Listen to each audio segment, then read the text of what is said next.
Hello दोस्तों, नमस्कार। मैं आप सभी को बताना चाहता हूँ, कल हमारे भोजपुरी का इंटरनेशनल अवार्ड शो हुआ था दुबई में। Arena Coca Cola Arena Dubai में हुआ था। जी हाँ दोस्तों, मैं आप सभी को बताऊंगा हमारे भोजपुरी के power star Pawan Singh, global star Pawan Singh को कितना अवार्ड से सम्मानित हुए हैं। अगर आप लोग हमारे भोजपुरी चैनल को सब्सक्राइब लाइक नहीं किए तो कर लीजिए, ताकि भोजपुरी खबर सबसे पहले आप लोग के पास आए। दोस्तों, मैं आप सभी को बता दूं, हमारे global star power star Pawan Singh को बेस्ट सिंगर का अवार्ड मिला ही है। उसके बाद में बेस्ट एक्टर का अवार्ड मिला है, जो कि मेरा भारत महान फिल्म है।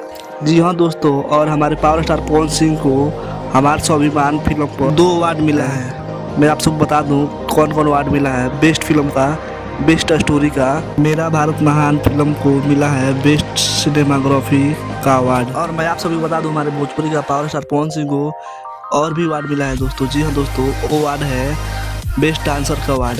जी हाँ दोस्तों, एक कुल मिलकर 7 अवार्ड हो गया। और हमारे पावर स्टार पवन सिंह को और भी अवार्ड है। अभी जानकारी नहीं उनको मिला है, जानकारी मिलेगा तो आप सबको मैं वीडियो को माध्यम से दे दूंगा।